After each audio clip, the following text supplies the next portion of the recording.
It's that swift, right? So the headline on the Daily Nation says how this is on Decision 2022, how the game has changed. And of course, remember, we have seen the unveiling of running mates, and this is for Azimio as well as One Kenya. So of course, there's a bit of literally politics has begun, the campaigns has begun, and of course we're just a few months away shy from the general election. So here's the thing, Ukambani is now up for grabs, right? But Western seems undecided, and of course the gender arithmetic is on the card. So as the race to State House holds up or hots up, it is its battleground zones, and ideals are becoming more apparent, and still both the front runners must confront the important issue of voter turnout, and this is on or in their strongholds. Now, the whole story is on page 4 and 5. But very quickly, in terms of let's comparing what happened in 2017 and 2022 in terms of the registered voters.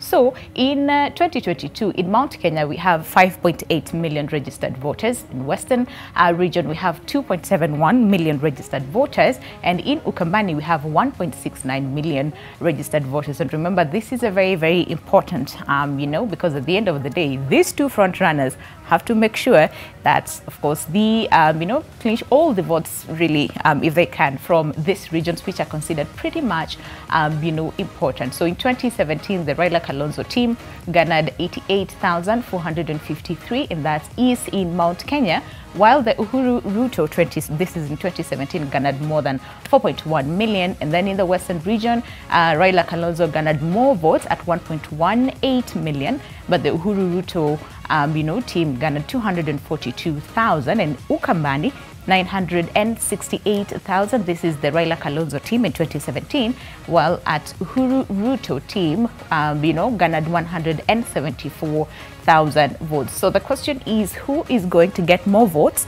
as far as Mount Kenya, Western and Ukambani region is concerned? Remember, the gender card has also been thrown in. So it's a matter of wait and see. The campaigns have begun, and of course, it is really hotly contested, and especially among this region. So it's a matter of wait and see. But like we said, for more stories, then make sure that you get that at page 4 and 5. But of course, we still have a lot more on the Daily Nation. Let's get quickly to take a look at what the Business Daily reads. And of course, the headline goes, registrar sued in fight for SportPesa trademark. You want to understand what more happened on the same that led to, the sue? Then again, feel free to just go through the paper, and that is as far as Business Daily. And of course, get to understand more as far as what is happening in the business world. For example, China set to conduct another audit round on Kenyan avocados. The question is, what's happening with avocados? You will get more on that as far as Business Daily is concerned. Seamless mobile payments key to unlocking fintech sector growth. Again, to understand more on the same, feel free to peruse through the Business Daily and get to understand more on what's happening very quickly in Taifa Leo. Remember, we said we have, variety for you, so you can decide to, with which paper you want to go through. And of course, on Taifa Leo, the headline reads, Karua akoroga hesabu za Ruto. All right. Question is how. Then of course you want to understand more on the same, feel free to peruse through the paper. But goes on to say uteuzi wa Martha kama mgombea mwenza wa Raila watikisa mipango ya Kenya Kwanza, huku baadhi ya wandani wa naibu rais wakihimiza kubuniwa kwa mikakati mipya ili wasije wakasombwa na wimbi la Azimio eneo la Mlimani na kwingineko nchini. Of course, that story is on page 2. So feel free to peruse and get to understand more on what's happening in Taifa Leo as far as politics, again, amongst other issues that are going on in the country. Then very quickly, remember, we do not only cover, the borders of Kenya, but we also go to the East African region, where you can get the East African paper and get to understand what's happening, right? So for the East African, and remember, this is one of our papers, and of course covers like a whole week of what's happening across the region. So the headline reads, the changing face of East Africa's cities. From the aging buildings, potholed roads and chaotic public transport, a new order is emerging in the region. It is beautiful, but very costly. Of course, get that story on pages 4 and 5. Plus, amongst so many other stories as far as, the East African region is concerned. For example, Samia's Goody package to woo Ugandan businesses back to Tanzania. What exactly happened? Of course, you want to peruse through the East African right? The paper, okay? And of course, that story in terms of how, these regions are changing. It is very beautiful but costly, but of course, to what extent you want to go through this. And of course, one of our other magazines, and that is The Seeds of Gold, where we have the onion girl, all right? And of course, she, used to be a teacher, but she resigned to, farm onions. So how is she doing? Well, you want to go ahead and pages 24 to understand more of her story as far as, farming is concerned. So Margaret Njenga shares the secret to harvesting 15 tons of onions from an acre of land, plus of course amongst so many other stories that you want to peruse as far as our magazine, that is The Seeds of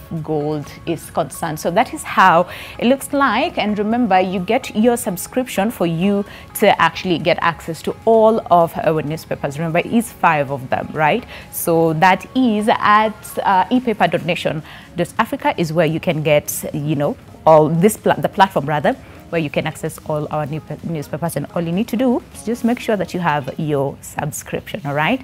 So that is that. Let's take a look at some of the stories that we have so far. And just a day after her nomination as the Azimio la Umoja One Kenya Coalition Party running mate, Martha Karua received a heroic welcome in her hometown of Kirinyaga, and hundreds of jubilant supporters turned out in the streets of Kirinyaga to welcome her. Karua, who was accompanied by Agriculture Minister Peter Munya, promised to drive economic change if elected. So this comes as other leaders across the country continue to send in their congratulatory messages, assuring Kenyans that Karua is the best bet. Take a look. After losing the Kirinyaga gubernatorial seat in 2017, Martha Karua was back to her hometown, this time as a deputy presidential candidate. Pomp and color marked her return home as hundreds of residents turned up to give her a heroic welcome. And with less than 3 months to the polls, her security was not left to chance. You have decided that the holder of this office has to be a woman. Her journey back home coming just a day after she was nominated as the preferred ticket bearer for the running mate position in the Azimio la Umoja One Kenya Coalition Party.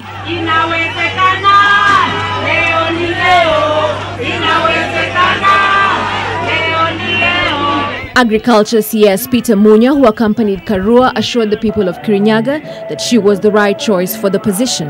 Kuleta ndanda yetu hapa na msichana wenu ambaye si mwingine ni Martha Wangari Karua. Hiyo tikiti ambayo mama ameshikana na baba, ni lazima tutafika.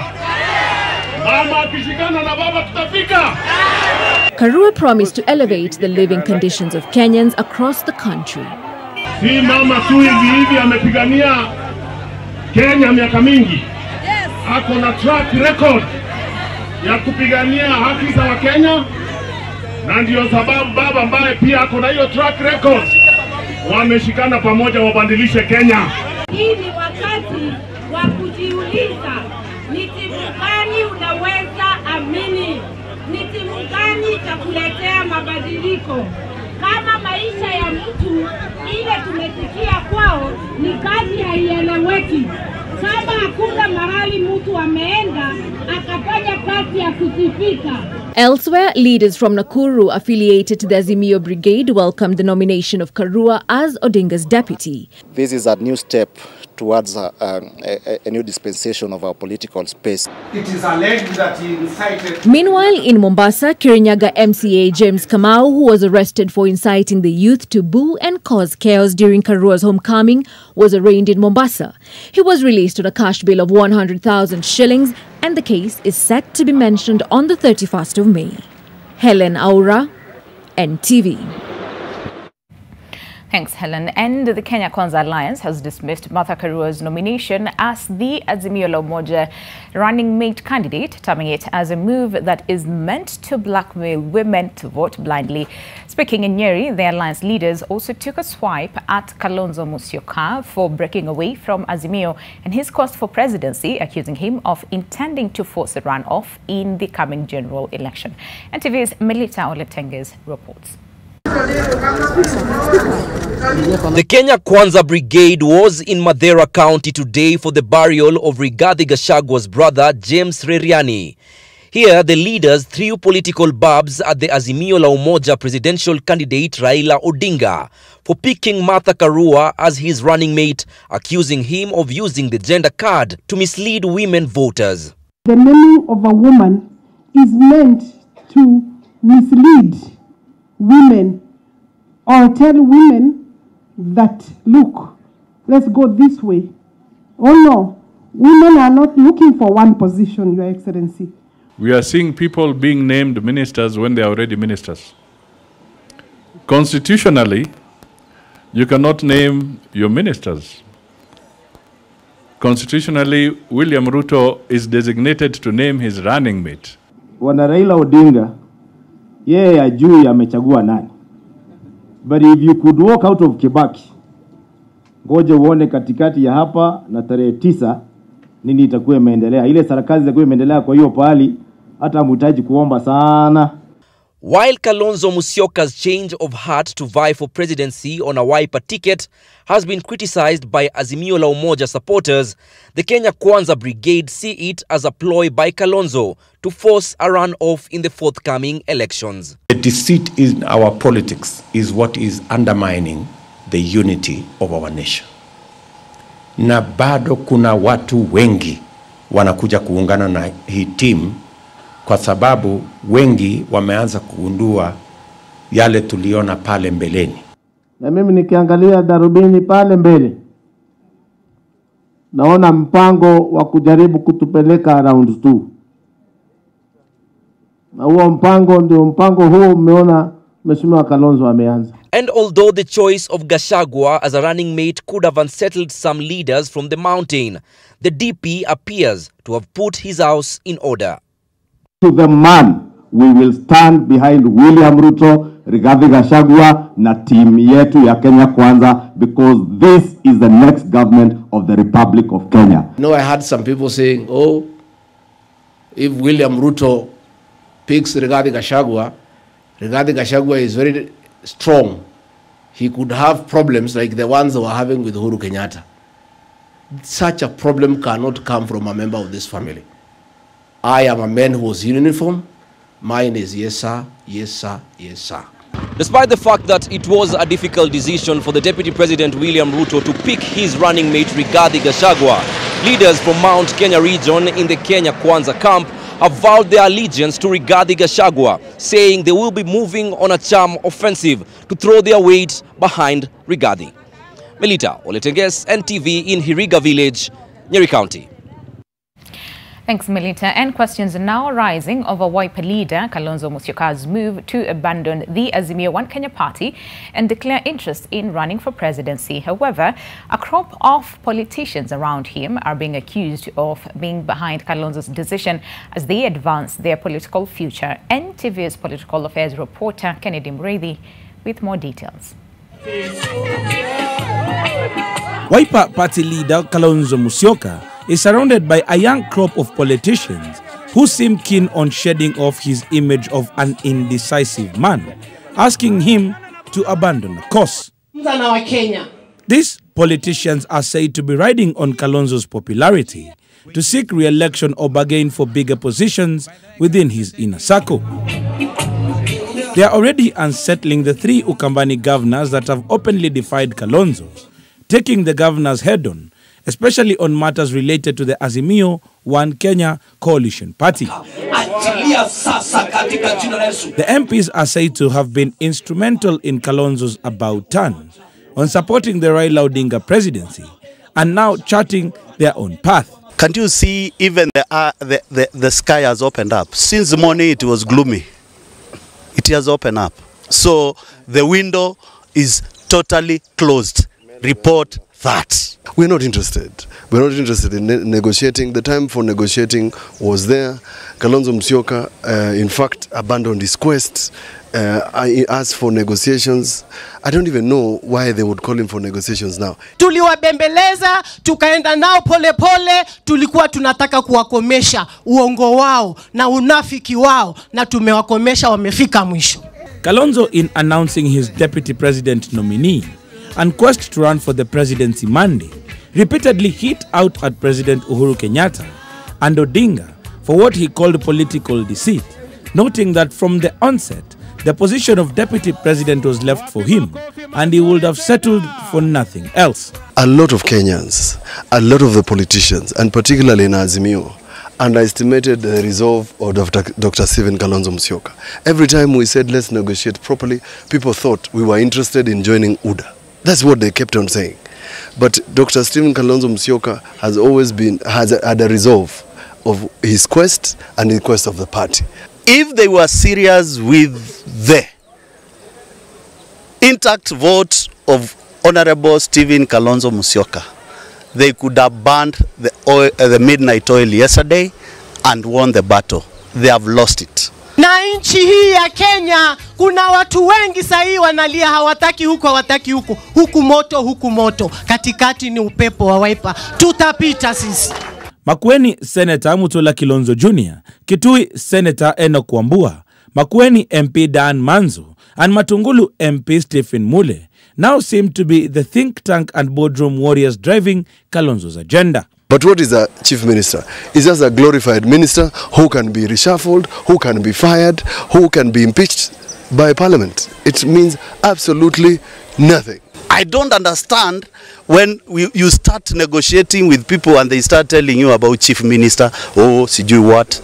What kind of business is this? The decision I'm about to take are to take into account the future of these candidates. If I just wound up and said, Kwaheri ya konana, I devalue the ticket that you have been given. The MP is now seemingly taking on Kitui Governor Charity Ngilu, Machakos Governor Alfred Mutua, and Makueni Governor Kivutha Kibwana, all in the name of protecting Kalonzo's interests. Those young people who are advising Kalonzo, Mutula Jr., Maanzo, Kiyo, those gentlemen, I think they need to do better. Kennedy Muredhi, NTV. All right, and aside from politics, President Uhuru Kenyatta yesterday opened the 9th edition of the Afri-Cities Summit in Kisumu amid calls for empowerment of small and medium-sized settlements in all African nations, as outlined in this year's theme, whose focus is on the role of intermediary cities in the implementation of the United Nations Agenda of 2030 and the African Union Agenda of 2063. Oko Kusa reports. President Kenyatta underscored the need for the scaling up of intermediary cities as the next frontier of development in Africa.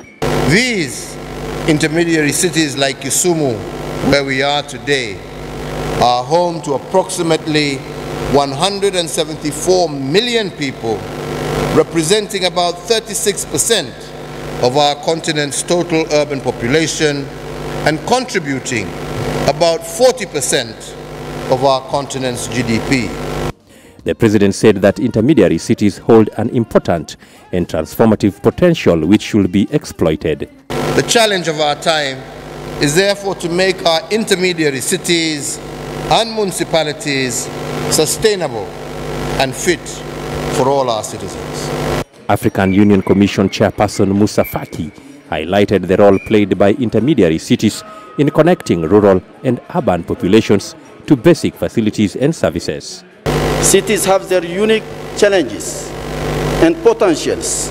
Therefore, clarification of their role should take into consideration their peculiarities. Also in attendance was Africa Union's Special Envoy on Infrastructure Development, Raila Odinga, who proposed the establishment of an infrastructural fund by AU's member countries to improve the road network in the continent. Africa needs about $170 billion per annum to be able to meet our infrastructure needs. So the deficit stands at about $110 billion. Other speakers applauded Kenya for decentralizing services through the introduction of devolved system of governance. Former President of the Republic of Seychelles, Dani Faure, was among thousands of delegates who attended the opening ceremony of the 5-day conference. Ouko Kusa, NTV. All right, thank you very much, Oko Kusa. And of course, let's shift focus and now talk about the conversation of the day, and that is on postpartum depression. And like I said, this is a very important conversation that we should have almost on a daily basis, really, just to, shed light as far as postpartum depression is concerned. What is it all about? How does it come about? Who is more at risk of the same? And what do we need to do to support women who are going through postpartum depression? And remember, the question that we're asking you today is, how can we end stigma associated with postpartum depression? Once again, how can we end stigma associated with postpartum depression? Feel free to interact with us, again, in whatever platform that you want to use, whether it is on Twitter. Remember, it's at NTV Kenya, at Lubembe_Winnie. The hashtag to use is your world. But if you want to chime in via Facebook, it is at NTV Kenya. Most importantly, if you want to call in live and maybe share your experience with postpartum depression, do you know anyone who's suffering from the same or had an experience with postpartum depression, or you just want to help us understand how then do we end the stigma associated with postpartum depression? Again, the options are endless, all right? So use whatever platform that is okay with you, and let's have this conversation. And if possible, let's just end stigma that is associated with postpartum depression. So very quickly, introducing my guests for today. So on my immediate left, I have I have Margaret Mutinda, Mrs. Universe Kenya 2021, Machakos County. How are you doing this morning? I'm very well, thank you. Mrs. World, us we used to miss. I know. Right? Yes. Mrs. World, Mrs. Universe Kenya. Asante sana for coming by this morning. Thank you. And of course, we also have Mercy Shege, who is a mental health practitioner, but also a mom. Thank you very much for coming by today. How are you doing? Thank you. Karibu sana. And then we also have Dr. Judy Kamau, who is a consultant psychiatrist. Dr. Judy, it's good to see you. Karibu sana. Thank you very much. All right. And of course, last but not least, we have Evelyn Wangoi Njoroge, who is a single mom. It's good to see you, Evelyn. Karibu sana. How are you doing? I'm blessed this morning, thank you. Karibu sana. I love that, blessed. Okay, now, this is a very heavy conversation. It's a very heavy topic. And sometimes most women would rather not talk about it because there's a lot of, like we said earlier, on stigma and even some bit of like shame, because you're supposed to be happy, the baby is here, but then people don't understand why. Why are you sad? Why are you angry all the time, as far as the baby is concerned? So, Dr. Judy, let me just start with you. Postpartum depression, can we just get to understand what exactly, it means, and of course the depth of the same? Okay. Yeah. So postpartum depression is just by description depression that occurs right after delivery. Right. In the period we call puerperium, around the period after a woman delivers, so within about 6 weeks. So they present with the same classic symptoms of depression, where they have extreme slow mood. It is surprising because most of the time delivery comes with, it's supposed to, I use the word, supposed to come with joy, supposed to come with feeling blessed, supposed to come with, excitement. Yeah. But unfortunately for a woman who's going through a postpartum depressive phase, that's not the case. So they now start having feelings of extremes of sadness.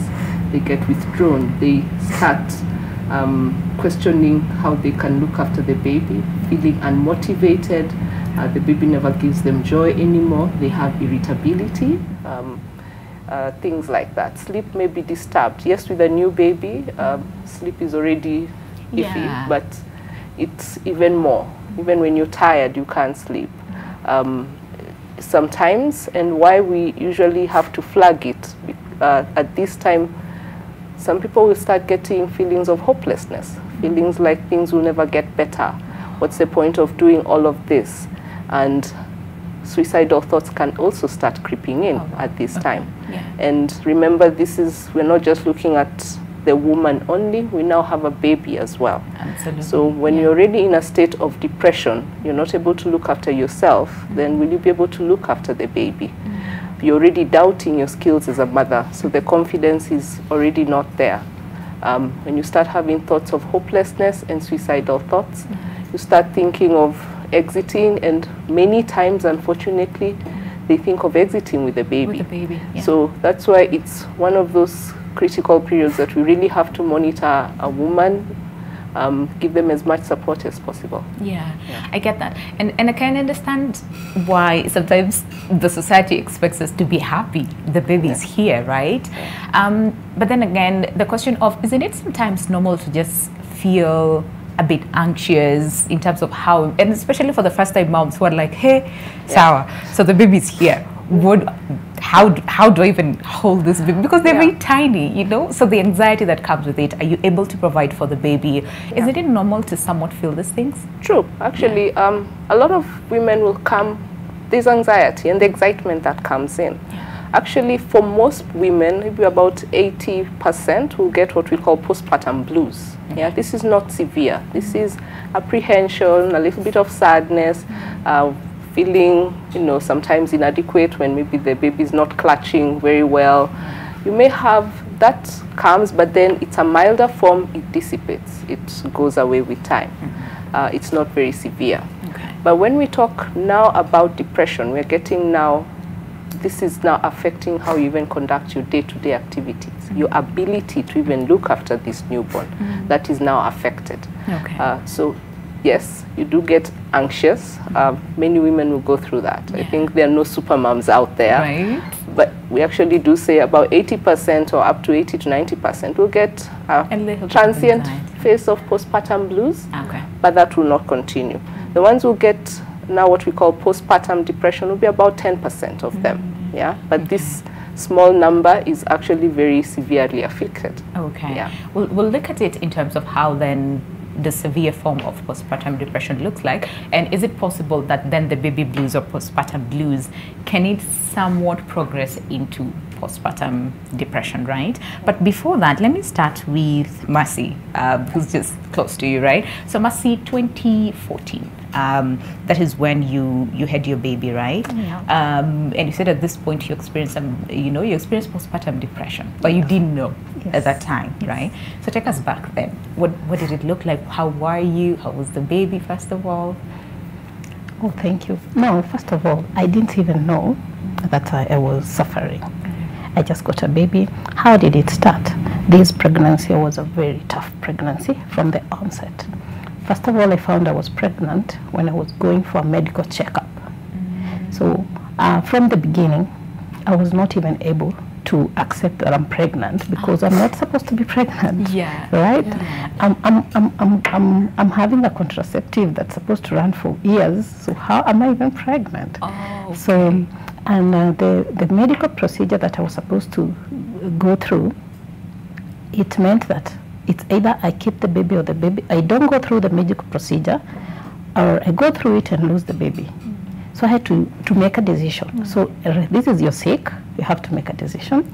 So the doctor tells you have to make the decision right now. If we continue with the procedure, we lose the baby. If we keep the baby, he tells you it can be difficult, it can be tough because of where the problem is. And at this stage, I choose to keep the baby. So the journey is not simple. From the word go to the time the baby comes, it's all madness, as in a hospital every time, ambulance every time, and the baby comes. And you forget about all this and you're happy. But little by little, you're not happy, and you don't know that. You're just thinking you're dealing with everything that you've been through pregnancy, but you find out, no, it's not, it's really not working like this. Not so I continue just thinking that it's going to end. You know, you think it's baby blues. You think, oh, the pregnancy was so difficult. I had loads and loads of medication. Of course, a lot of the medication is hormonal to keep the pregnancy. So you think, the hormonal imbalance, because of the change of the medicine, it will go. And you keep on going. No one notices. So one day, how did I know? One day, my son disappears the whole day. Our firstborn son, he's in class 5. He disappears the whole day. So I'm wondering, where did this boy go? It's on a Saturday. So when he comes back, I just continue with my normal stuff of the day. I send him to the shop, and then he doesn't come back. And this is in the evening. It's around 7 p.m. He doesn't come back. So I'm wondering, okay, where did he go? And now I'm crying. You know, you don't know where the baby is. You have a small baby, you don't have a house help, and you don't only have a small baby, you have another baby. This was our third born. And then he doesn't come through the night. So through the night, you're looking for this boy. And you can't find him. You can't find him. You can't even look for him because you have a small baby. Yeah. So it's other people looking for him in every police station. They know calling friends and everybody, and he didn't show up. So I slept throughout the night crying, and I don't know what will happen. Then in the morning, my brother calls and he says, I have your son. And I'm like, I called you yesterday. Why didn't you tell me you have him? And like, first of all, I didn't actually even tell him that. Yeah. Oh my God, I think I told him some unmentionable words. Yeah. And then I'm like, okay. And then I don't want to talk to him. He's trying to explain something. I am not listening. Yeah. I'm like, you knew that I was looking for him. Then my husband calls me and tells me, kindly listen to your brother. And then he tells me, when he came to my house, I wasn't there. So my neighbor so it's not like he didn't want to give you the information. He came like at 1 a.m. So the boy, he went and sat at someone's door, at his door, and then the neighbor was like, what is this boy doing here? He's like, I'm looking for my uncle. Then the neighbor says, just come in. He was so dirty actually when he came home. I could only see the teeth, you know. Yeah. You could tell this guy has had a lot of fun. Yeah. So what happens is the neighbor sleeps with the boy, and this time my brother is calling is the time that he's just been given the child. And for me, my thinking, of course, I'm already triggered, I'm already feeling... it's stress, it's everything. There's a small baby that's already away, you had not slept very well. I totally understand. Yeah, totally understand. I'll come back to you in terms of what did your brother say? You know, but for now, let me speak to Evelyn, and then I'll come back to Margaret. So Evelyn, again, for you, I mean, it's a long story before, you know, before you realized you were pregnant, right? I mean, again, a lot happened. You were arrested, you were jailed. It was just a lot. Then, so here you are from jail, right? Yes. So very quickly, take us to how, first of all, you found out that you were pregnant. Was it planned? You know, what exactly happened? And then I'll come back to Margaret very quickly. All right. So I walked out of this toxic marriage. This man was abusive, and I was like, this is not for me. I have to go. I have to save myself. And I had a 1 year and 4 months old boy, and I wanted the best for him. But then again, exiting the marriage, I was pregnant, all right, 2 months old. Wow. And facing the world alone was hard in itself. And I started selling cars. I got the baby first, and then I started marketing cars. And then I got into trouble with the police because of these cars. Now I already have 2 boys. I was sent to jail. Since Friday, Saturday, Sunday, and then Monday I went to court, and the judge see that this woman is hustling for her babies, and then this guy is taking advantage of her. So I was set out on a free bond, thank God. So coming out, they already have my phone for evidence. I have 2 boys. I hustled through my phone, and then I have no phone. And I have 2 boys. I have to fend for them. You know, I would post that I need, kibarua ya kufua, or any job that I could get to fend for my children, because I am a single mom. But then again, sometimes in life you need help. So I'm a kind of woman who think that she doesn't need a man to get by. I am strong on my own. But this time I needed help. And so this young man was around for me, and that's how I got pregnant, because I hadn't been taking any family planning, because I have not been with a man since I exited this marriage, right? But now here I come, I need help, because I am not thinking straight. I have my 2 boys, they need food. I don't know where to get a meal. And then this man comes and, he gives me affection, and just like that, I get pregnant. Wow. Okay. Another child. Wow. Okay. Another child. Yes. I cannot do this. Yeah. I cannot do this. But then again, I don't want to abort it. So I kept on hustling and doing life. You know, when it is 1 month, 2 months, 3 months, it's not a big deal. But then when it's like 6, 7, 8, you realize, well, ilikuwa ukweli, I was pregnant. So I started thinking of adoption. Because I wanted to be selfish, kidogo. I wanted to love myself, and I wanted to take care of the other 2 boys.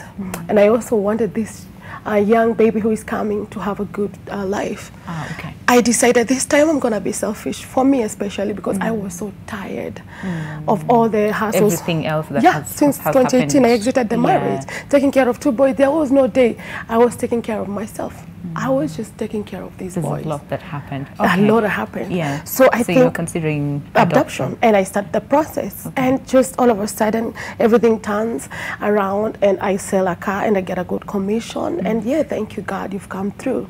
Indeed, they said mtoto anakuja na sahani. She did, and she was a girl. Okay. But I think it's not money I needed. Okay. I needed rest. Yeah. So the baby is here. I got at least financial stability, but then again, I'm not okay upstairs. I've been dealing with depression since I exited the marriage. I'm hustling my way out. This young man was not capable of supporting us, so it's still me going through alone. So house girls are difficult to deal with. So I said, I don't want to deal with them. Okay. Let me handle my own situation. Okay. But then again, I started shouting at my boys. And I shouting at my boys, she's crying, and I'm like, no, nalia nini. You know, I could not handle it. All of them and at the this same was sad time. for me. I hear you. I could cry after I'm shouting, after I've shouted at them, and I sleep down and I'm like, oh God, why? I didn't understand until later on. So I said, I don't want to punish my children because of, you know, the decisions I've made along the way. I want the best for them. So I started seeking help from the government. So I usually tell people nowadays to don't keep quiet. Talk, seek help. Yeah. So I went to social services in my banana area, and I knocked these doors. And when they look at me, they see a healthy mom. You know, depression is inside. You cannot tell from, you know, physical body. You know, I'm there dressing well and things like that. I don't have family. That's why I went there. My mom is alcoholic. You know, I don't have a sister and things like that. I'm from a very dysfunctional family. I'm trying actually to break a cycle that has been there for long. So I go to these government offices and I tell them, I cannot, I'm going to kill myself and I'm going to kill these children. So I cannot handle all this. And I don't want them to go through all this pain, you know, because they're not experiencing any love from mama. And mama is already, you know, traumatized. Mama cannot even smile back at her children. And so for 5 months, I tried to knock these doors, and I kept on pushing and pushing and pushing until one day they just got tired of my knocking. Okay, let's put a pause on the knocking, and then I'll come back to you, and very quickly to you, Margaret, because we have about 3 minutes to go on a break. So you were 24. Right, when you got your child. So very quickly, first of all, how was the pregnancy? How were you before? Had you planned for, you know, to get pregnant? How were you before you got pregnant? It was not planned for. Of course, I wanted to be this supermodel. You know, I was starting my life, trying to get my hustle together, and before I know it, boom, I'm pregnant. And no one knew. I remember I hid the pregnancy for around 4 months. I didn't want to tell anyone. I didn't want to be a disappointment again to myself. Of course, I was disappointed at myself, of course, because this is not what I was expecting. And so I got on with the pregnancy. It was tough. I remember it was tough. You have all these thoughts. Should I keep this one? Should I? You know, you're thinking of all the options that you can get. Then I decided to keep it, and I had started working. I was just started working as a startup, excited, my salary and everything. Then I was thinking to myself, why now? I want to make it in life. I want to go to school. I wanted to go to school and do my degree that time. I had started modeling. It's like things were looking up for you. They were looking up for me, and I was actually I wanted to meet Tyra Banks. That was my end goal. You can still meet her. You still can. I believe. Yes, I believe I still can. And then I find I'm pregnant, and I keep it. I was alone, single girl.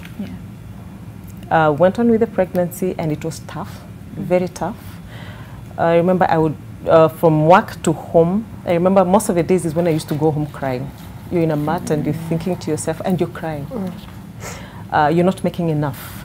You look at your family. Okay, my parents are good. but again, you are disappointed when you don't want to go back to them, so you want to make everything work for you. So it was a very stressful pregnancy. But I went through with it. Then I gave birth to a very beautiful girl. At first, I was excited. You know, here I have a girl, but I'm alone. I remember the first day I went home with the baby, she choked. With that, because of something, I don't know what to do. I'm just from modeling and boom, a kid. And when she choked, I didn't know what to do. I just went to my neighbor's window and I knocked. I'm like, kucha, kucha, kucha, kucha, kucha, kucha, and help. And with all that stress, I remember she came, helped me, and she worked with me that time.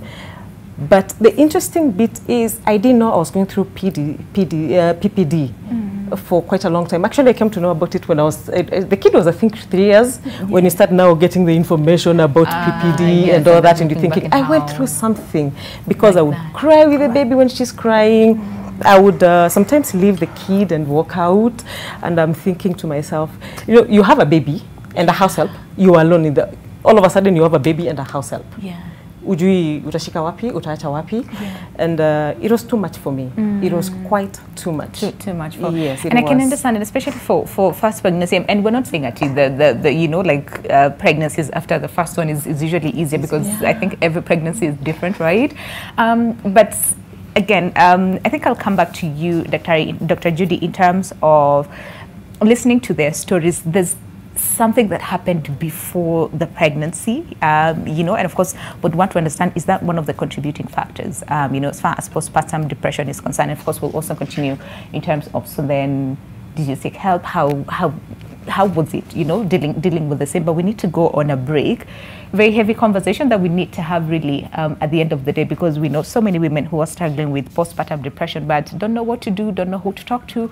So if you're watching us and probably going through the same, then, you know, feel free to actually, you know, reach out to us. The numbers are there on your screen, or on Twitter, or on Facebook as well. But remember, the question that we're asking you is, how can we end stigma associated with postpartum depression? But before we go on a break, there's a campaign that we need to remind you about. And children all around Kenya rely on water from unsafe sources, and Colgate is asking you to help change this. So just a little water can make a big difference. For every pack of Colgate that you buy exclusively at Naivas, you help us build 30 water wells that will provide clean water for 120,000 Kenyans. So give a helping hand. Shop at your nearest Naivas store, or online at naivas.co.ke. For more information about the campaign, go to Colgate Kenya's Facebook page, or wellboring/colgate.com. Terms and conditions apply. A conversation on postpartum depression continues after this break. Stay with us.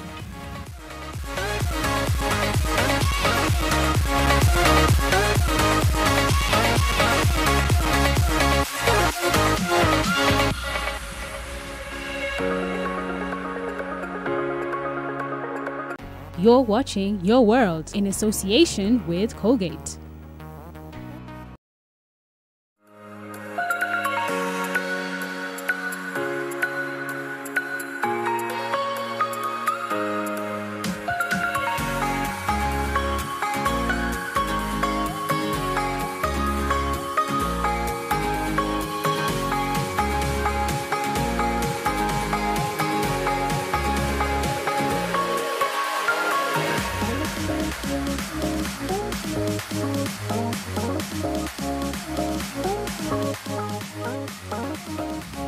Right, welcome back. Glad you're still with us. The show is Your World, and just in case you're tuning in right now, today our focus is on postpartum depression, a very heavy conversation that needs to be talked about. And like I said earlier on, so many women are actually suffering in silence because there's a lot of stigma and shame and guilt that is associated with postpartum depression. So the question that we're asking you today is then, how can we end that is stigma associated with postpartum depression? That is the question that we're asking you today. Interact with us on our socials, either on Twitter at NTV Kenya, at Lubembe_Winnie. The hashtag to use is Your World.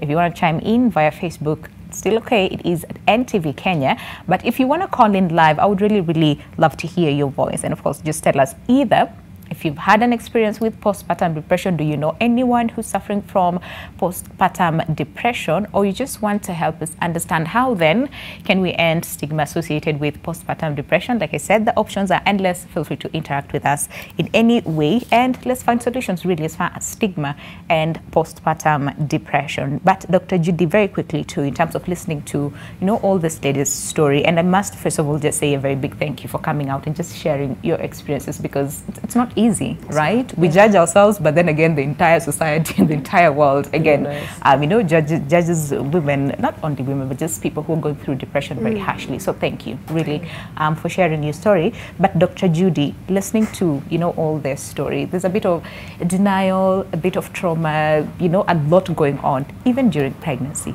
you know, and then after. What would you say? Is that one of the contributing factors? Yeah, actually it is. Yeah. For most people, but we usually say you're maybe more vulnerable if maybe there was a family history of a mental health problem in your family. All right. So you're more prone or more likely to get a depressive episode.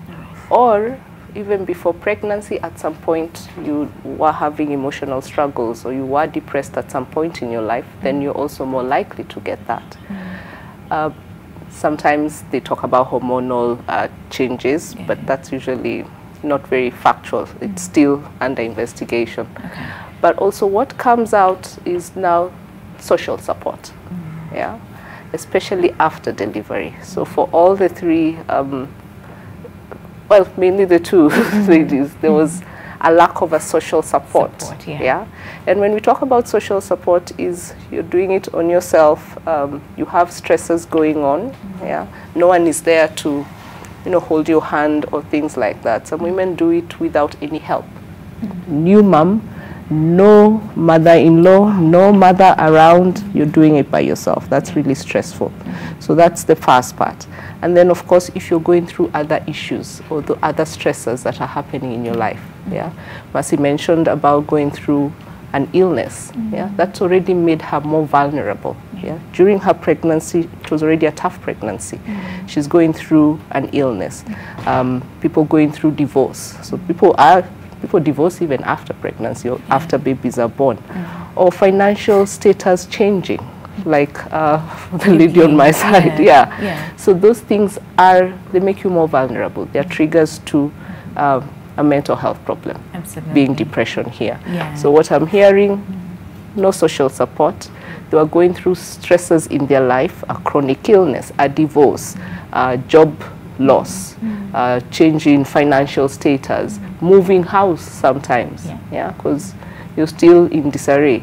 Having a lot to work of, having many children, maybe under, especially if you have more than 2 children under 5, that's stressful. And think about it that you have no help, even if you have a house girl, still you don't have that support. So single women, sometimes also in marriages, when you're not feeling that support, you're feeling like you're walking that journey alone, you're already vulnerable.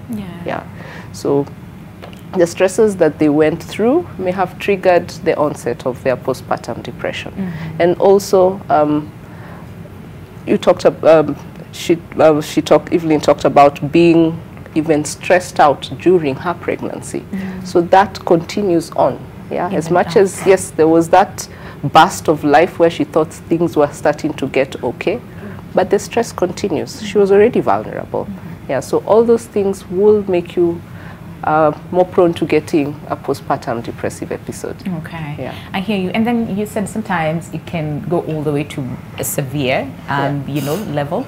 So, number one, how, again, what are some of the factors that then somewhat determine how slow or how fast one can get to the severe, you know, level? Yeah.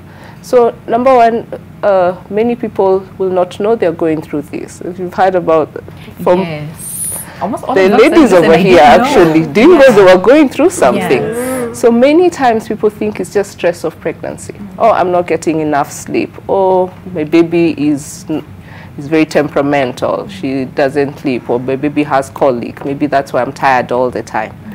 But when you find that it's also impairing your ability to look after this baby, yeah, irritability, shouting at the baby, feeling out of sorts. You're always irritable, not happy, extremes of sadness, crying all the time. Those are indicators that you're already starting to get depressed. But we now usually look at severity in terms of how much is it impairing your day-to-day functioning. You can have a mild episode of depression where you're feeling extremes of sadness. Somehow you're getting through, yeah, but the extremes of sadness, motivation is not there, irritability, getting annoyed all the time. Everyone doesn't know. They're always walking around you on eggshells because they don't know what side they will hit today. As it gets severe, you can start feeling feelings of hopelessness, feelings of worthlessness. I'm never doing this right. Suicidal ideations are indicators that this is now getting very severe. Yeah. So it can be, it depends on how much you're functioning. Yeah. And also getting thoughts of self-harm or ending it all. Yeah, that's how we start now looking at it in terms of severity.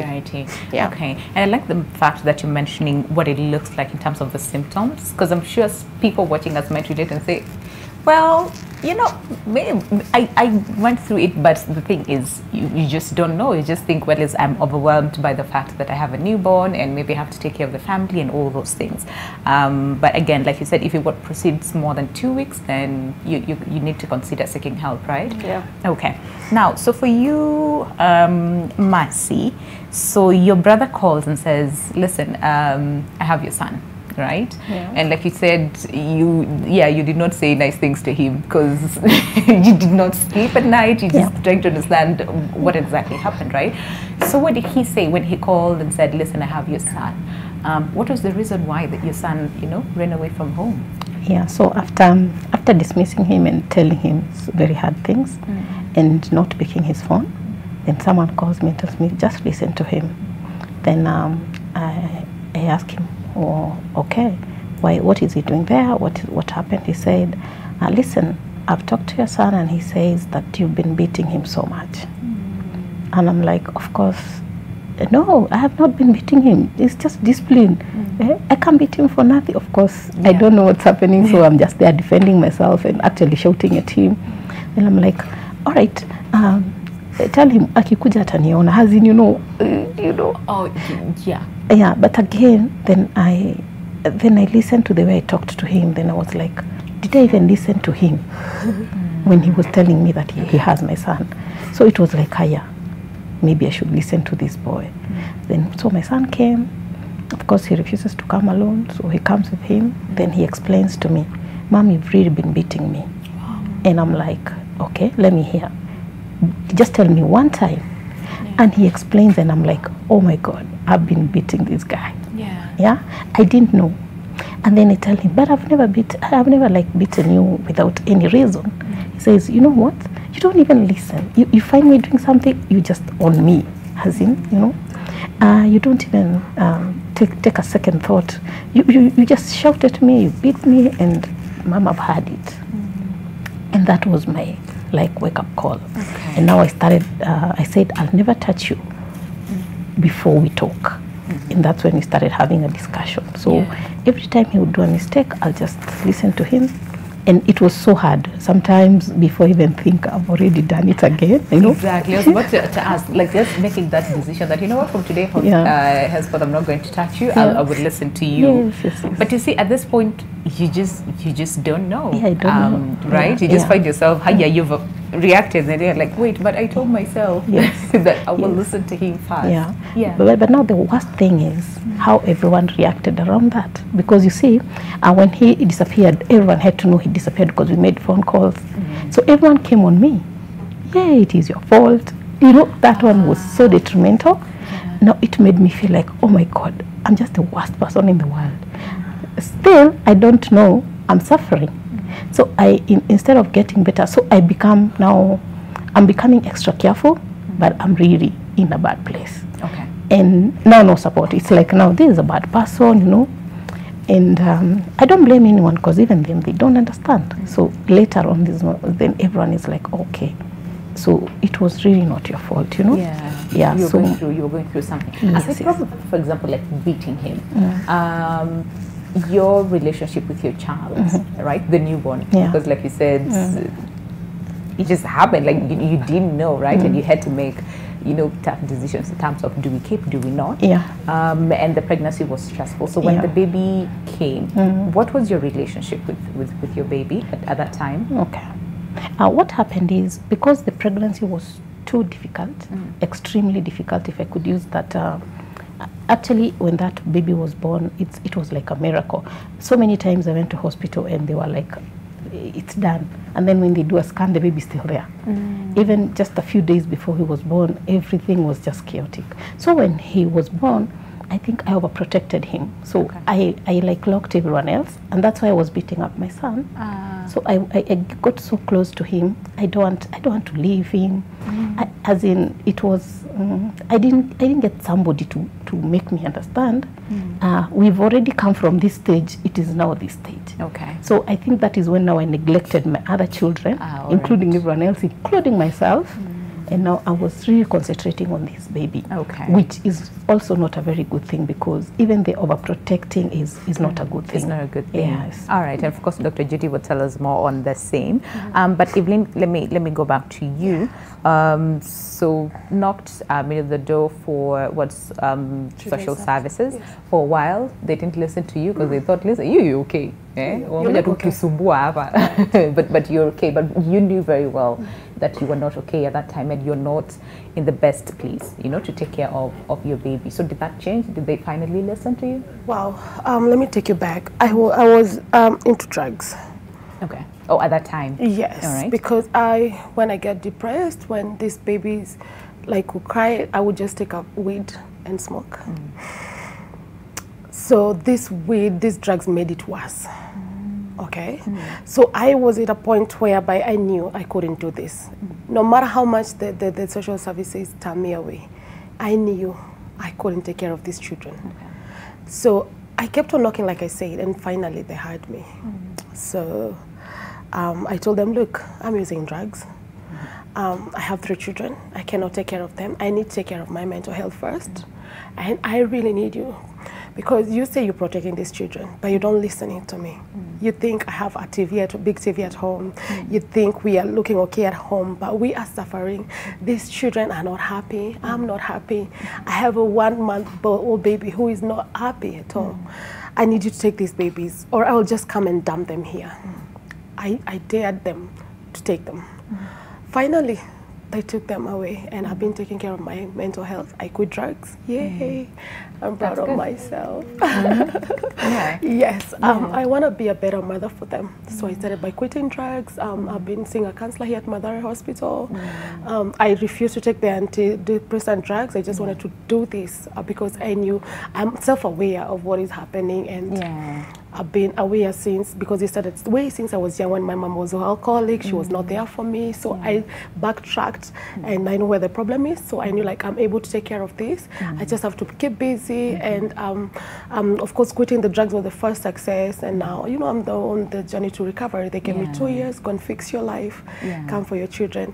One is here at New Life, very happy place. The 2 are here at PEFA, taken care by Wazungu. So I prefer that they are there. I prefer that they are happy. I prefer that no one is beating them up. I prefer that mommy is not shouting at them.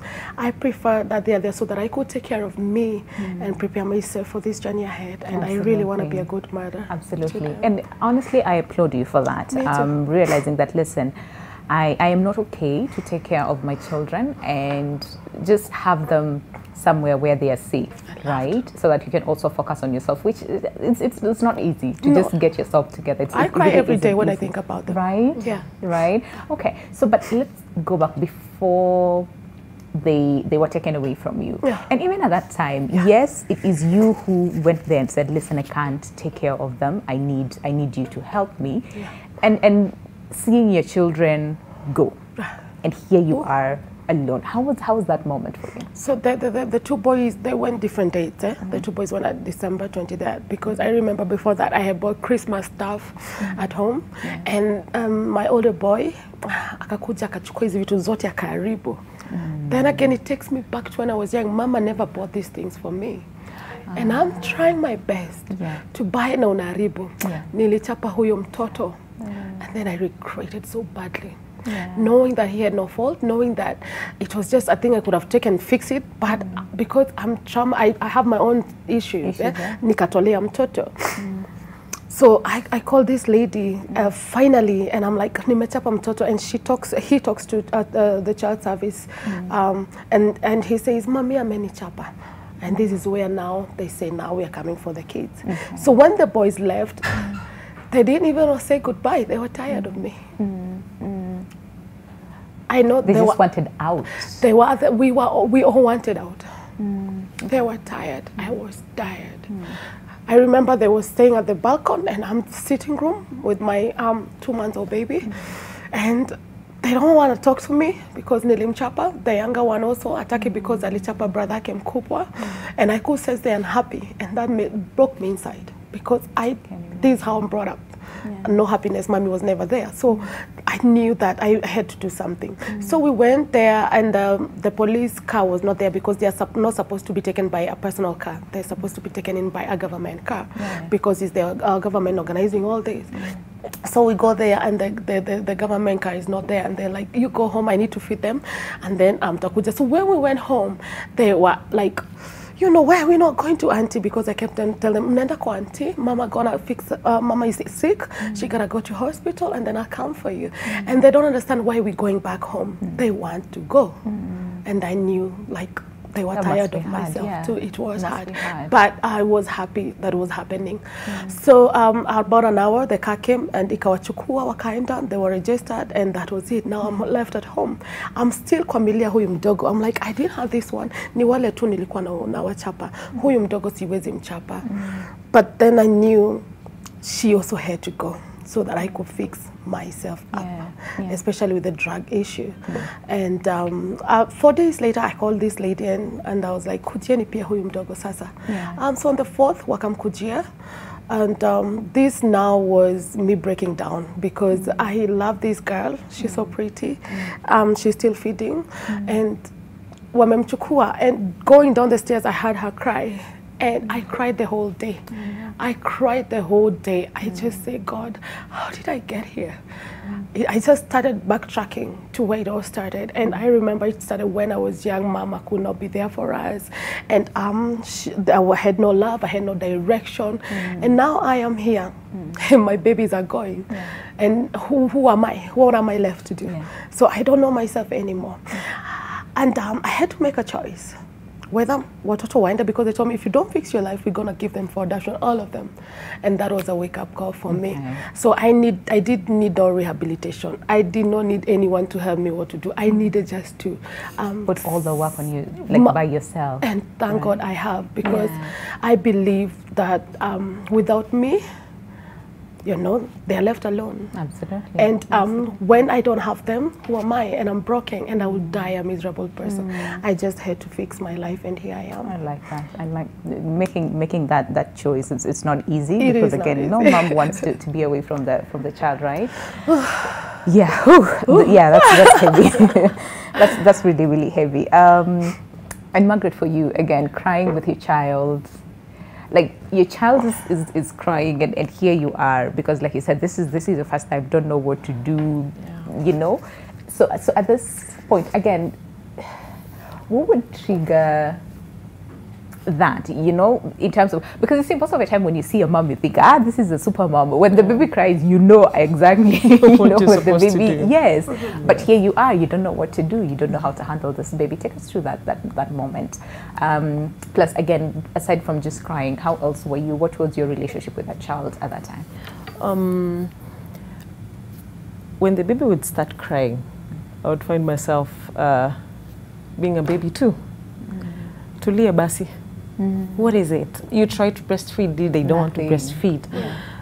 You try, you know, that rocking the baby, they don't want to, and you're wondering, no, Nini, it's 1 a.m. in the morning, can't you just sleep? I would actually shout sometimes. You're alone and you're shouting at the kid and you're wondering, what is it? Can't you just keep quiet? Nini, nyonya, lala. And you don't know whether it's colic, you don't know whether it's she's uncomfortable. Is it hot? Hot? What are you supposed to do? Is it cold? Because anything can trigger that the baby from crying. So I would cry. I would cry too.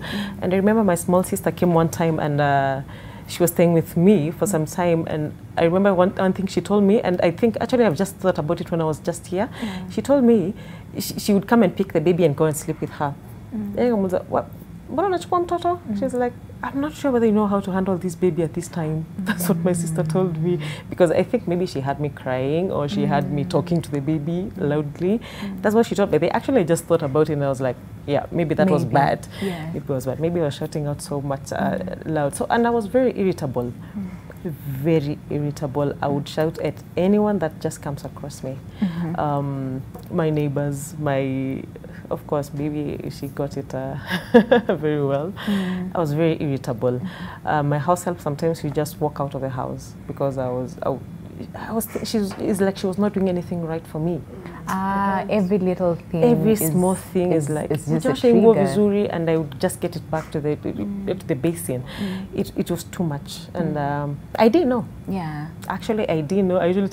I was telling them that I didn't know till past 3 years, when my baby is 3 years, and I'm thinking, that was that. And I think it's time that we create awareness for this, because so many mothers don't know what this is. I think maybe it should be introduced somewhere in our post-clinic or prenatal clinics, so that they can understand. Mothers can be taught. This can happen to you, so this is this.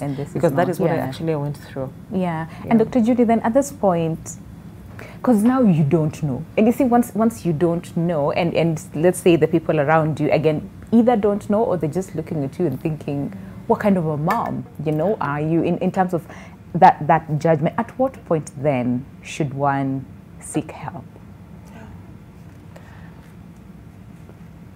From the ladies on this table, they didn't know, they never sought help. But they've been lucky.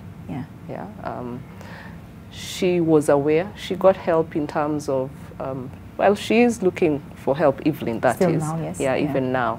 But there's some, Margaret realized this happened way after the fact. But when you look back, you'll always wonder, if I had known, maybe I would I would have been better emotionally. I would have been happier. I would have coped better. So I think basically when we start talking about it, or having the conversations, people get to know that, okay, this is a problem. And even the people around you would be able to know this is not okay, and should be able to talk about it. But sometimes people don't want to offend you by telling you anything. That's why I've said people will walk around you on eggshells. They will know you're irritable, but they'd rather not bring up that conversation. They'll feel they trigger you. Or they might even think you might be depressed, but they don't want to tell you that you might be depressed. So we need to be comfortable to have these conversations. The same way you tell someone, I think you're having a fever, or you're having difficulty in breathing. Maybe you should be able to have that conversation that emotions are not okay, that you're not looking after yourself, you're looking after the baby. Margaret, or the sister, was, as much as she's reflecting now, in retrospect, she's thinking, my sister picked something was not okay. Did not know how to tell me, but jumped in. So even your caregivers, knowing that you're struggling. And sometimes you don't even have to wait for all the classic symptoms. As I mentioned earlier, we do have postpartum blues. They easily go away if you have support. If you don't have support, they may persist. Yes, they might still go away, but if you don't have support, they might continue on to now become postpartum depression, sometimes even have more severe consequences where things become even more blurry, where you get even psychotic for some patients. So having that conversation, being confident enough to tell someone you're struggling, you need help. A mom being able to say, okay, I think I need help. I should not be treating my kids like that. And if you notice a change from your usual behavior, you never used to beat up your child, but here you are. You may have or may have not noticed it. So those things happen. but you should be able to talk about it. Yeah. And the question is then the approach. And I think this is directed to the people who are around mothers who are going through postpartum depression. Because like you said, again, it's a very sensitive time because, and I think it's Mercy who said, you know, like the way she would talk and everyone is looking at her and thinking, what kind of a mom are you? You know, who talks to the child like this, who doesn't even listen to the child. So sometimes it can be very difficult for someone to just point out and say, hey, you know, we need help. So then how do you then approach this, that you do not offend this person, that they become more defensive and think you're the one who has the problem? Me, I do not have any issue, right? So the approach, do you go get, for example, a counselor, get them on board, and then, how do you approach this? So the thing is, it's postpartum. It's just after delivery. People are going for clinics all the time, things like that. If you notice something, you can even accompany this person to the clinic and say, I think my person is struggling with something. For most people who go to gynecologists, obstetricians, sometimes they do pick it. They will actually ask some follow-up questions. But of course, most of the time, especially, you'll find this is never followed up or raised. But we're also trying to see how we can also educate other, you know, clinicians, midwives out there, or the nurses who run the postnatal clinics to be able to be screening. Because some of these things, someone will not say. And it's not just for even depression in pregnancy. For most part, someone will be going to the hospital not after delivery. They keep going to the hospital for physical illnesses and things like that. They've not been sleeping, they've not been eating very well, they keep just reporting physical symptoms. My appetite is poor. So we keep looking for other things. So this conversation is always difficult for many people. Not just for mums or new mums. So that's why I said we need to keep this going. But clinicians also, especially after delivery, should be able to be asking some screening questions about, you know, your emotional well-being, how you're looking after the baby. Is the baby keeping you at night? How are you handling it? Do you have help? Is there someone helping you with the baby? Because most of the time, even when they present to me for care, my first question is, do you have help? Who's helping you out? You might be married, but you're still walking this journey alone. That's true. And we have many, and she said she was a super mom. She felt she could do everything by herself. She didn't have a house girl. Maybe, yes, there was a financial difficulties, but we have many who, as she said, she put that baby so close because at that time you're always worried about, what if I miss something with the baby? What if I miss my baby breathing? Is my baby, So there's a lot of anxiety that comes, and then you just become isolated, start feeling like you're not even doing anything right. So get help if possible. All right.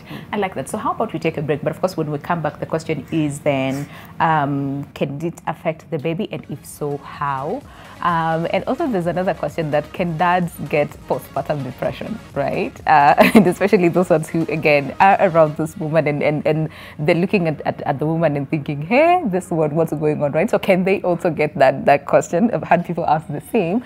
But of course, keep tweeting at NTV Kenya at Lubembe_. Winnie, the question that we're asking you today is, how can we end stigma that is associated with postpartum depression? But before we go on a break, Kenya, what if we told you that your smile can help those next to you? So Colgate is helping to provide clean drinking water so that our children can have a bright future by staying in school. So remember, for every pack of Colgate that you buy at your nearest Naivas store over the next 2 months, you are helping to build 30 water wells that will provide clean water for 120,000 people. Now that is something to smile about. Once again, visit the Colgate Kenya Facebook page or visit the website on wellboring/colgate.com for more information, and terms and conditions apply. See you after this short break.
All right, welcome back. Let us stay with us. The last phase of the show. We have very limited time before we end the conversation, so let me just jump straight into it. But remember, the question that we're asking you today is how can we end stigma associated with postpartum depression? So, of course, keep sending in your feedback. But very quickly, in terms of, so fine, and I think I'll start with you, Margaret.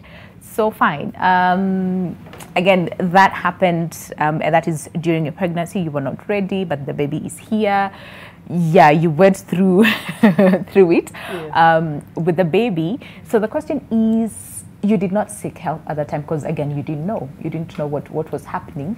So and you realized 3 years later that, wait, you know what? I actually went through, a postpartum depressive episode. So the question is then, looking back, how were you able to come out of it, and what is your relationship now with your child? When I realized, okay, I came to know about it much later on in life, yes. And my relationship right now with my baby is very good. Okay. We are best of friends. I like that. We play a lot. Yeah. Actually, I usually say is my mini me, because she looks so much like me. Yeah. I cannot quite tell how I come out of it. I think it just ended by itself, but I think it was quite a long episode, because how long did it last? I can say over a year, because it was coupled up with several other things. Yeah. Then she had apart from now the crying and all that, she got an extreme eczema, severe eczema. So a baby, too much crying, and severe eczema. New mom, I don't know nothing. Yeah. So it was tough. Yeah. So it went on for quite a long time. I was actually feeling I was feeling this need of not getting the child out again, because now the eczema, and out here you're being told maybe you're not taking care of your kids so well, maybe you're not. So people are here are almost like being judging a good you. mom to your child. Yeah. Yes, you're not good. Upatie mtoto spinach vizuri. Maybe that's why she's having all this. You're not doing this, and this. So I'm thinking all these voices coming to me, and I'm like, maybe I shouldn't get this child out. Wacha tukae tu kwa nyumba. You would. So, okay. we were never. I never even used to go to church. It's interesting. I would just stay. We were just in the house, and I opted just to stay in the house, and it was really getting into me so much. Yeah. But after a year or so, I was able to come out of it. I was okay. I started having a good relationship with my baby. We had good connection, but now it was he's a baby. I think that is the time I realized, oh, I have a baby. I need to take care of this kid at 2 years from 1 year end. And our relationship is the best of best. I came to know how to take care of the kid. I was aware of my surrounding and everything. So I would say it was quite of a tough time. And we need to take care of especially single mothers. Yeah. I would say that we need to take care of single mothers, because I was alone, a single mom. So I think we need to take care of single mothers, especially because they don't have anyone to tell them what it is that they're going through. Yeah. Yes. Yeah, and even, I mean, again, no one to notice and pick out some of these things and help them to get help, because you're alone, and you have to make sure that you take care of this person who is fully dependent on you, right? Yes. I hear you. All right, and for you, Mercy, again, so going through this and being overprotective of your child, and of course realizing later that, you know what, this I went through this episode, right? So how then did that change? Did you seek help at some point, or it's just like, let's do this? Well, I continued with life, overprotecting this one and being cautious now with the others. Since they pointed out. No, because you already know that you're doing this. Yeah. But now, what happened is, because I didn't take care of the depression, it became severe depression. And then what happens is, I've not been going to work for the last 9 months, because it was bed rest. Then the baby is here, I'm overprotecting. So even when it's 6, I know that child, I had to breastfeed him longer, like up to 7.5 months. I don't want him to start eating, I don't know this is depression. I'm thinking I'm just being a nice mom. Then I stay with him at home for a whole year. So I'm a business person. So my business collapsed. When I go back, there is nothing. So financial constraint starts. Marriage is not working now, as in, of course, you asked if it can affect other people. It affected my children, now it's affecting my husband, because now I'm not getting anything. So I go into severe depression. And this is the time I seek help.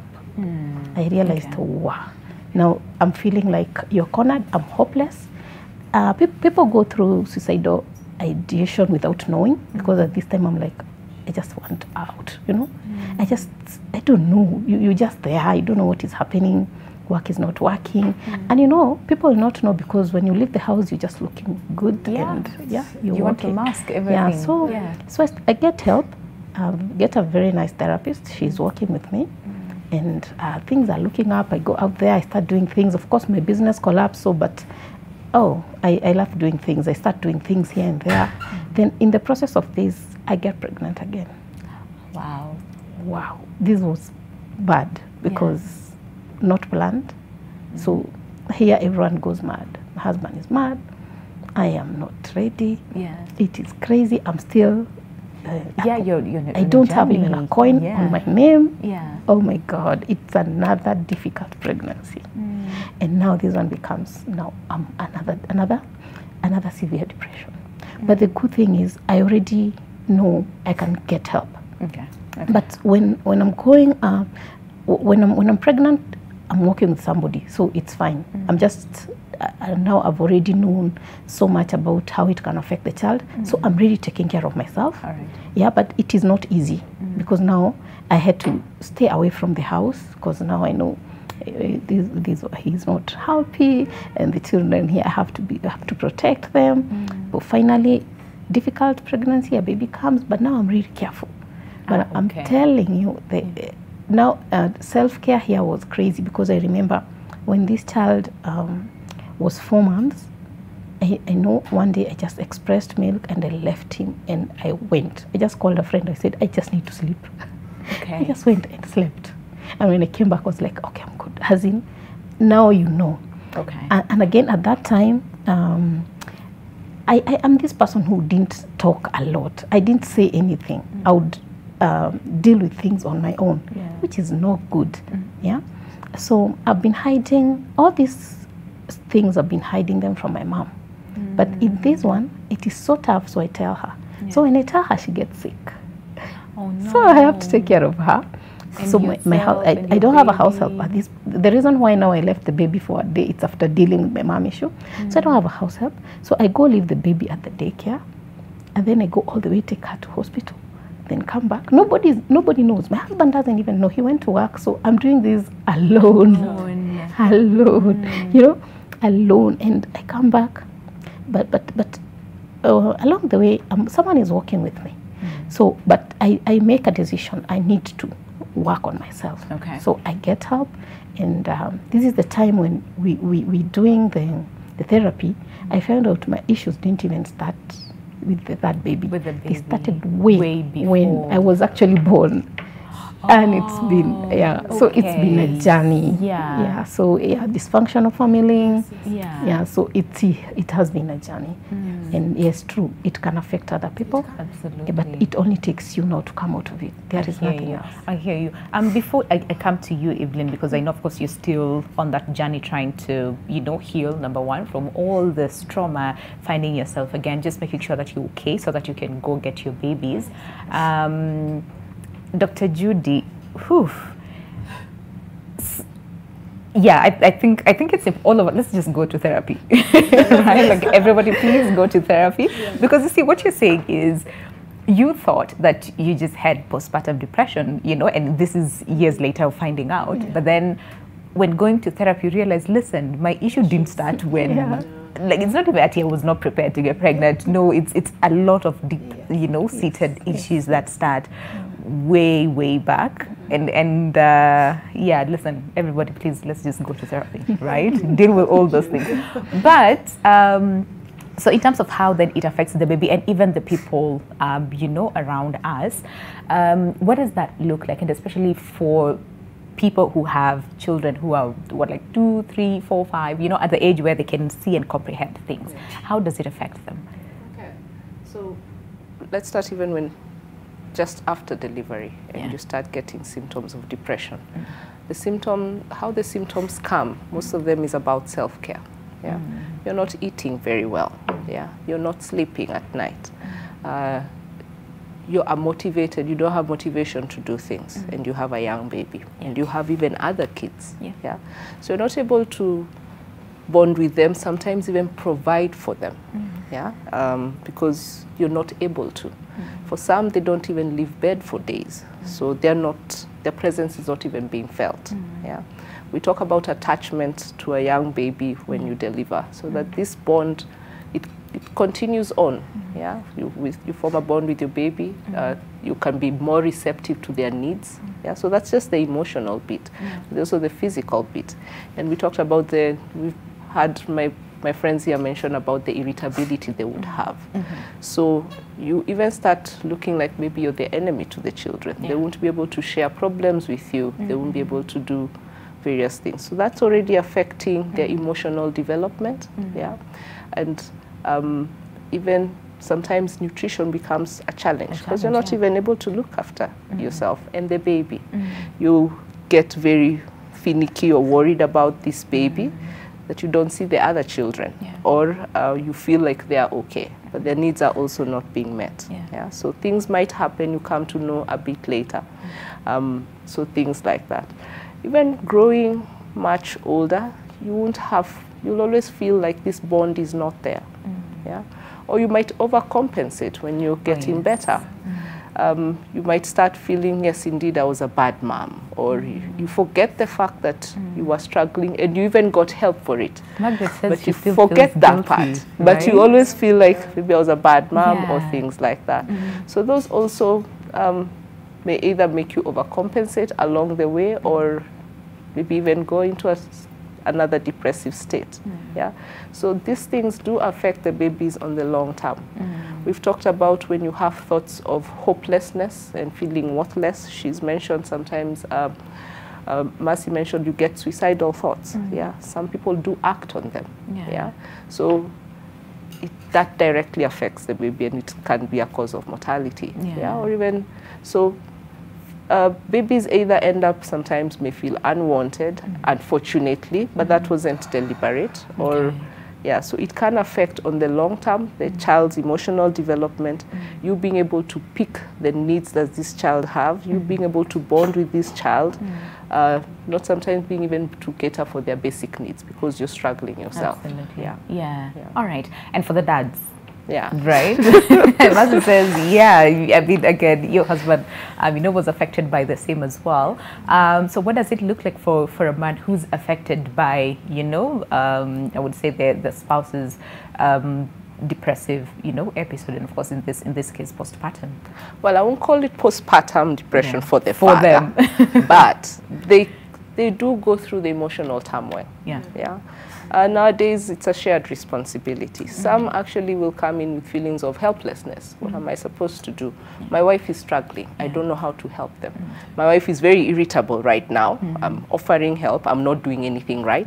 So that's bound to affect them. But being aware that this phase will pass, or when I can't handle it, I'd better get help for the both of us. That usually would be up there, because you're left with the responsibility now to also be seen by the other kids, and they don't feel neglect. So it will also affect the spouse or the father. Those feelings will, and most of them actually will talk about seeing their wife struggling and they don't know what to do. That feeling of helplessness or safety, or how do I keep my kids safe? My wife is already talking like she's losing hope. So they also get affected. So getting help for that as well. It becomes a bit of a challenge for them as well. Okay, now I think Margaret mentioned that she just got better, like she, sort of like got the hang of it, and now the relationship with the baby is the best, right? So the question is, can postpartum just go away on its own? It can. It can, okay. what we usually look at when we're treating is because we can't predict sometimes whose will go away. We are looking at you as you present to us. Yeah, we do know even for some other patients, even with depression, they will have a heavy bout, but it will phase out. But we look at the struggles and the costs at that time.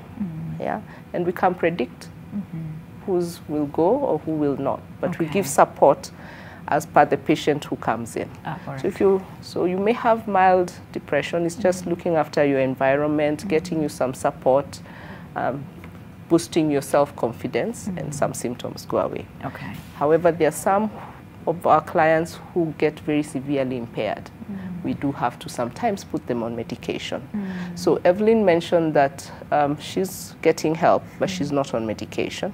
She's kind of managed her environment at the moment. What was very distressing for her was that she wasn't able to support her kids, her children. So that part is being looked after. So she's gotten a bit of support in that regard. But she still has the emotional turmoil still going on.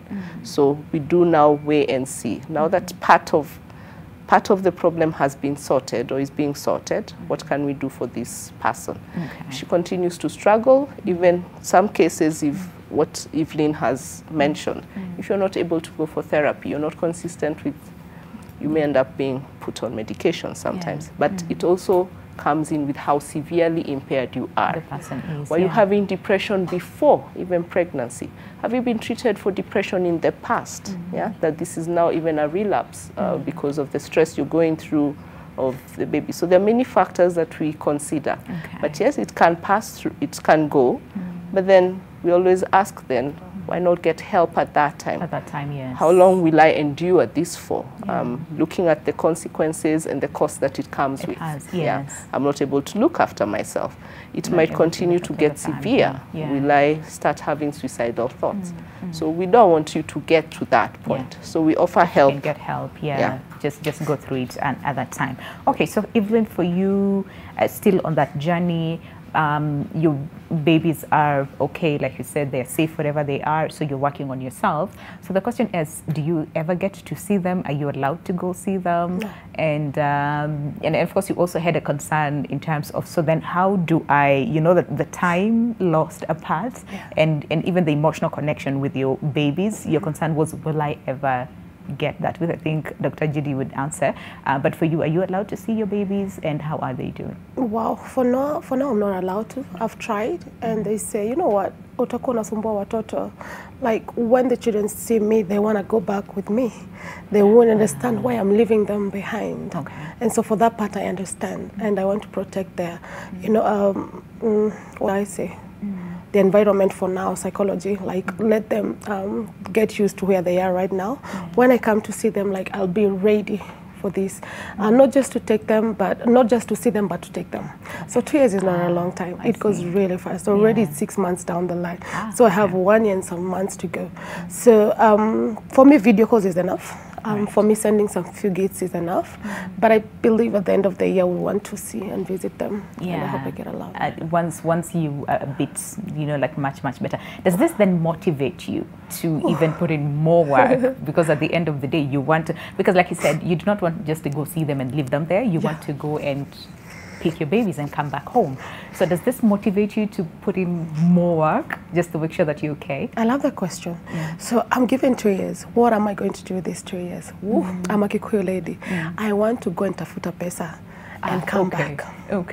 So I said, as arranging my traveling papers, I want to go to Dubai and find good money and come back and save my children. But then I'm going, no, Koi, this is not what you need right now.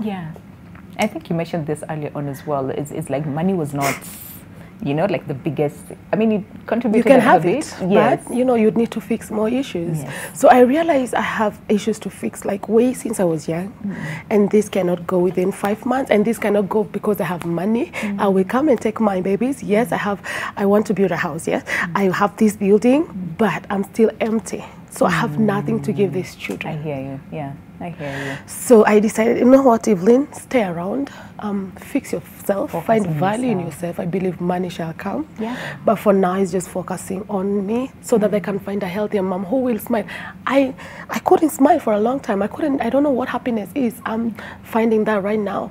I didn't feel pretty enough because I was overweight due to this depression and all that. So I'm working all around. Just to fix everything. Everything together. And it's a short time. Whether they come and I'm financially stable, it's okay. But they'll have a loving mommy. Absolutely. And mommy's going to Mommy's laugh. okay. And mommy's going to hug them and be there to do their homework with, you know. I believe that will take care of itself. But for now, it's just taking care of myself for them. I hear you. Right. Yeah, and I really, really applaud you for that. It's difficult. Really difficult. There are times I really do cry so much. Yeah. I just lie on the ground. Yeah. I'm going to Madare Hospital for counseling after that. And how did I get here? And I just sleep on this ground and I cry. But, you know, a cry is good. It's good. And then again, I come back together and say, you know what, Evelyn, my children will be happy I did this for them. Yeah. Oh, yes, it will. They will. Okay.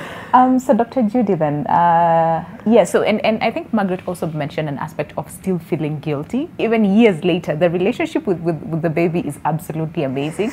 But looking back, she still feels guilty for you know what she put the baby through. I don't know, Mercy, for you, if you still deal with guilt. The first thing I did after all this is walking. When you get a professional, I worked with someone who helped me. Start with myself. Forgive myself. Is forgive yourself first. Then you keep on going. Okay. So that it gets easier. Right. You are able to deal with that. All right. So for the sake of Margaret, who still feels guilty, and then I think Evelyn's concerned in terms of, so then what happens to this time? You know, lost the past, the emotional connection with my baby is not there anymore. Yeah. Well, I think we have to remember that our children are also very resilient. Yes, they are. I think that's one of the things we also have to remember. Some of Evelyn has mentioned going through some emotional baggage even while she was young. Yeah. But she was able to even sell cars, do things moving forward. I think making amends or realizing that there was a problem and working on it is number one. Okay. Yeah. Unless someone doesn't really see your efforts. But now that you've walked this path, you know you are having challenges, you're getting therapy, you're doing all that. You've done the best that you can for your child. Yeah. So you have an amazing daughter. Yeah. So you still have that relationship. Keep building on it. Keep continuing being a mom the best way you know. Yeah. So yes, guilt comes. Even for all sorts of things, not sometimes parenting. True. Yeah, but I think as long as when you start doing the right thing, start getting help when you feel I'm struggling, being self-aware. As Mercy pointed out, she was now self-aware, even with the second pregnancy. And it's true, when you do have depression sometimes, or postpartum depression in the first pregnancy, you can or may get it. It doesn't guarantee. So you have to be more self-aware to be able to look after yourself. So as long as you're now walking the path, you're aware and you're getting help, the other things come. Supporting your child, doing what is right, not so much overcompensating because of guilt. You still have to be a parent. So that comes with discipline, occasional enemies, then friends again. That's still okay. So yeah, children are resilient. They are. Yeah, just keep supporting them. Absolutely, absolutely. I like that. All right, so we literally have 3 minutes to go to end the show. And let me start with you, Margaret, even as we go around and just give you a passage of really as far as postpartum depression is concerned, having gone through it, coming out of it, and here you are today, to just even share your story and say, listen, this thing is real, and you know, it happens. What would you tell everyone, okay? Women, men, children, everyone who's watching, what would you tell them very shortly? Hi, postpartum is real. Don't be afraid to seek help. Don't think that it's going to phase out. And the fact that it is post-COVID, and even the stress that we have right now because of the economic status that we're in, things are still skyrocketing. I would urge neighbors, friends, be there for mothers. Counsel them. If you see someone who's going through something, kindly be there for them, take care of them, and make sure that they are in the right state of mind. Because depression, some people don't know. Some people don't know. I was there, I know. So let's take care of mothers. I'd like Thank that. you. Let's take care of mothers. All right, Mercy. Well, thank you. For me, being actually in the mental health field, I'll tell them, one, it is not your fault.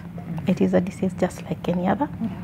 To accept and seek professional help.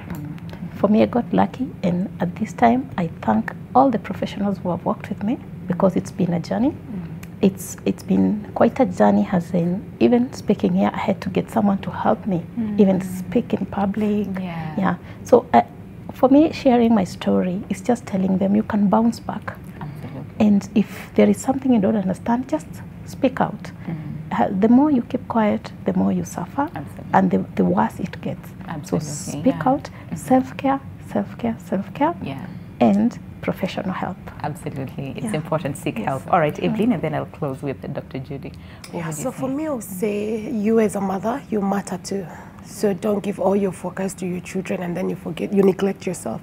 Because when you're not 100%, you have nothing to give.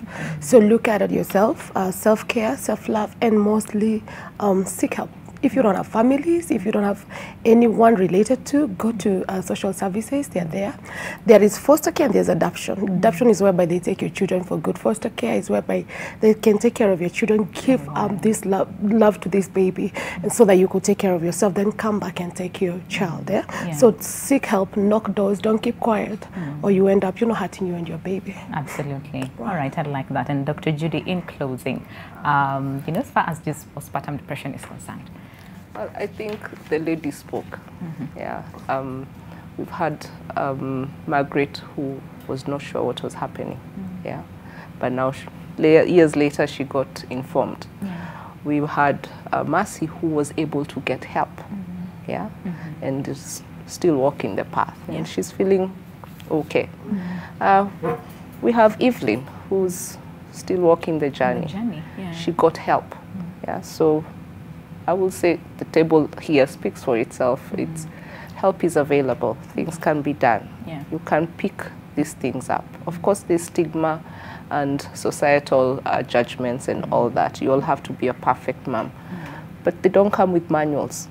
It's not like when you were born, you were told, this is your path, this is how you look after a baby. Things come, and curveballs are thrown at you all the time. You may even have a most beautiful pregnancy, and then maybe something happens just after delivery. Maybe a loss or a bereavement happens, or death of someone, or even loss of a job. That might trigger something. So being self-aware and being able to have tips on managing your stress and getting help. Help is important. And it's available, and in different avenues. From social support from the government, from spousal support, from therapists, we're also resilient. Sometimes it just passes. But help get help. There. Yes, I like that. I like that. Thank you very much, ladies, for coming by, sharing your story. And of course, Dr. Judy also helping us understand really the depth as far as postpartum is concerned, and what we need to do, really, as far as support, but also taking care of ourselves. So we say thank you and all the very best, especially to you, Evelyn, even in your journey as you work on yourself and making sure that you're okay for the sake of your babies, all right? And of course, we also want to say thank you for watching until the end of the show. I believe that you've learned a lot from today's episode. Support is the most important thing, even for the women who are going through the same or any other mental health, issue or condition. Make sure that you seek help. It's not easy, but help is out there. And of course, a special thanks to everyone who put together and made sure that the show is a success. My name is Winnie Lubembe, but before we say goodbye, a quick reminder about what, a campaign that you should be part of. And when a child has to help their family fetch water, there's no such day as a day off. So you can help us change that, and Colgate is asking all of you to help support the future of our country and that of our children. And just like clean water, every little drop makes a difference. For every pack of Colgate that you buy at your nearest Naivas store, you are helping to build 30 water wells that will provide clean water to 120,000 Kenyans. So you can make a larger impact and help us to reach more Kenyans by donating via M-Pesa as well. So visit the Colgate Kenya Facebook page or wellboring.com website for more information. Once again, terms and conditions apply. So have yourselves a lovely day. I will see you tomorrow morning, same time, same place. And of course, we'll be discussing red flags, right, in relationships. You do not want to miss the conversation. So see you tomorrow and have yourselves a lovely day ahead. Goodbye for now.